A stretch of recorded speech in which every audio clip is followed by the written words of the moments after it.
Everyone in Cold Creek, Pennsylvania remembered the night Evan Harper stepped off his porch, walked into the woods behind his house, and disappeared so quietly that the snow on the ground still looked untouched the next morning.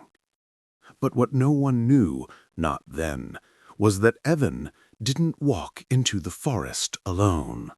Something walked with him, and it wanted someone else next. Evan Harper wasn't the kind of man who vanished. He was predictable, painfully predictable. Up at 6:30, coffee at 6:45, lunch at exactly noon, bed at 10:05 p.m. He worked from home as a remote systems analyst. He had no enemies, no drama, no criminal record, no deaths. So when he disappeared on January 14th, the police assumed he'd slipped on ice, got lost, or suffered a breakdown. But that theory didn't last long, because the snow behind his cabin was unbroken. No footprints leading out, no footprints leading back. It was as if Evan dissolved into the trees. At 2:14 a.m., Evan called his sister, Marlene. The call lasted 11 seconds. She answered half asleep. He whispered, "Don't let it touch the house." The call ended. She tried calling him back 19 times. No answer. Still, she didn't think much of it until the next morning, when she saw the local news report. Evan's truck was still in his driveway. His shoes were still by the door. His jacket still hung on the hook. His front door was locked from the inside, but he was gone.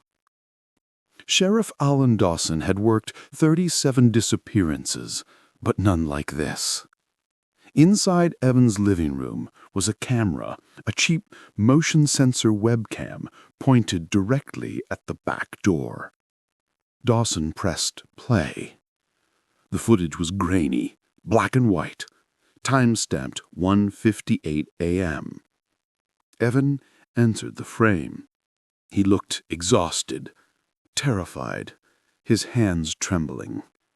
He moved a kitchen chair in front of the back door and sat down, leaning forward, as if listening.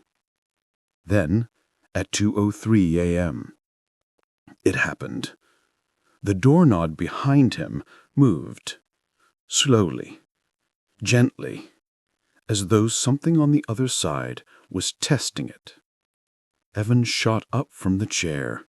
He whispered something under his breath, the audio too quiet to decipher. Then he turned toward the camera, as if trying to say something to whoever might find the footage. His lips formed a sentence. Dawson zoomed in, rewound, played it again. Evan said, "It found me again." And then he walked out of frame, toward the back porch door, and never returned. That was the last recorded moment of his life. Cold Creek Forest stretched for miles, dense, old, untouched by development. Locals said you could scream and no one would hear it.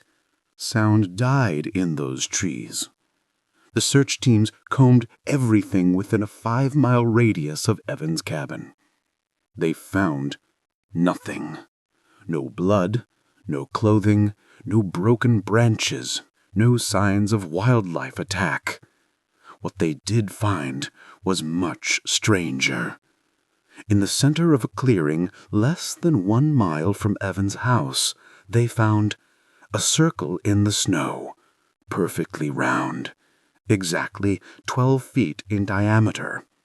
No prints inside it, no prints leading to it. The snow at the center was melted into slush, even though the temperature was -7 degrees Celsius.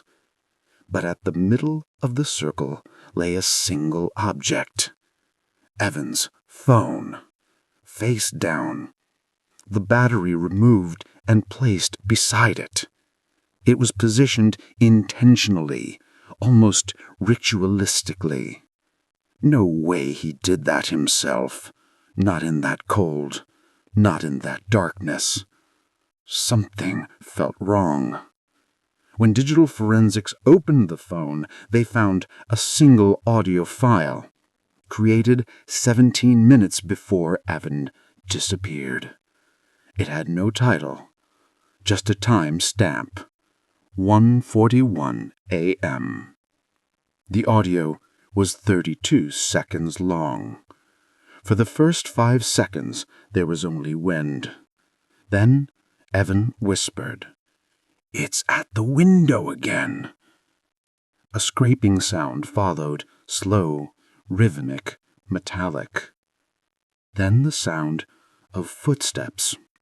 Not heavy, not light, but uneven, shifting, like someone walking on broken bones. Evan spoke again, voice trembling. "It knows my name now." Then the recording cut off.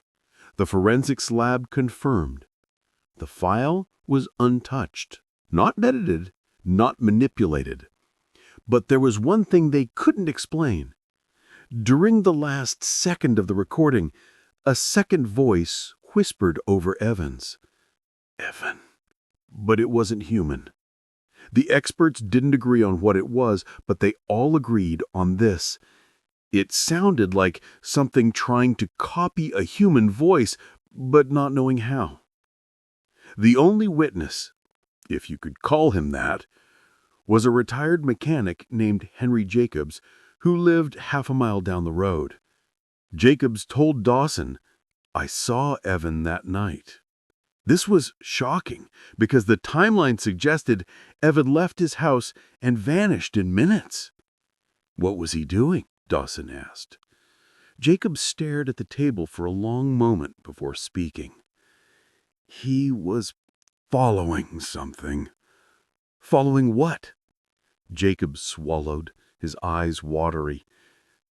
"A tall man," he whispered. "How tall?" Dawson asked. He shook his head.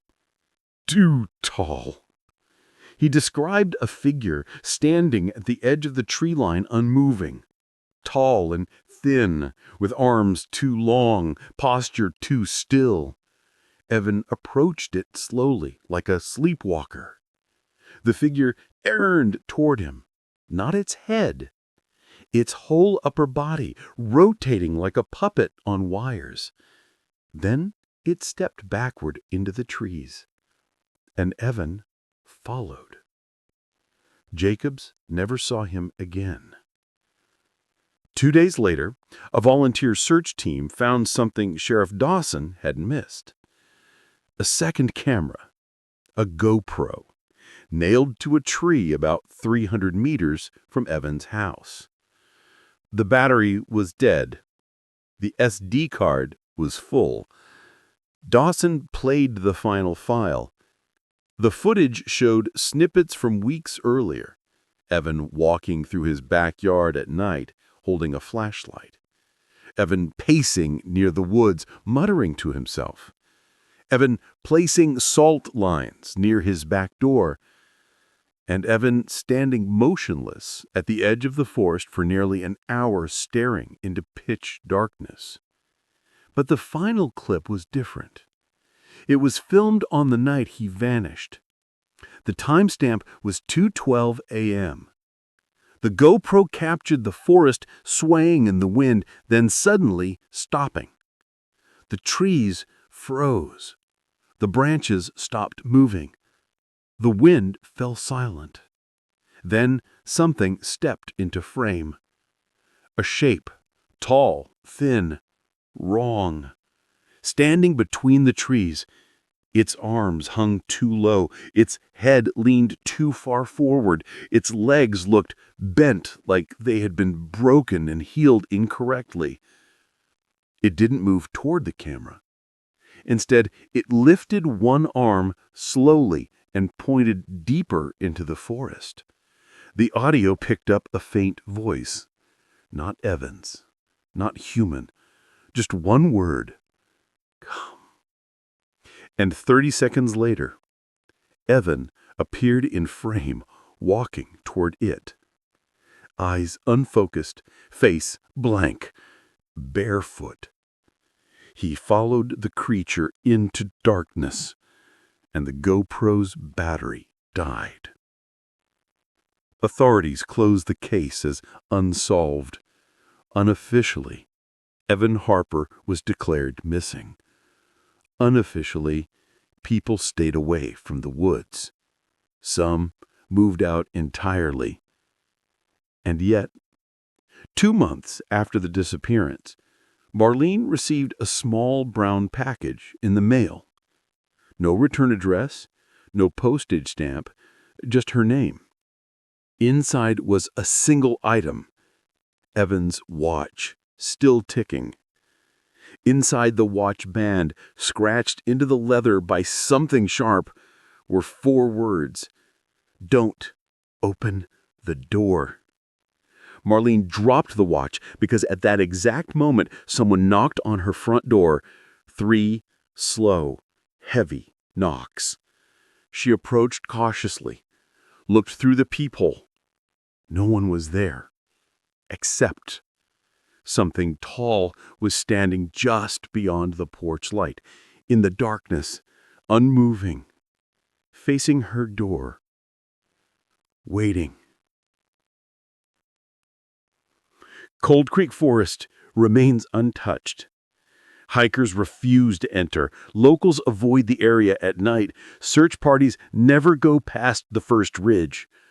But every so often, someone walking their dog will hear something deep between the pines, a long, broken breathing, a dragging sound, footsteps with uneven rhythm. And sometimes when the wind is dead and the trees stand still, people swear they hear a voice, soft, strained, trying to imitate human speech, a voice calling out, almost pleading, Marlene. But the most disturbing part, every winter, when new snow falls, a perfect circle appears in the clearing, 12 feet wide, unbroken,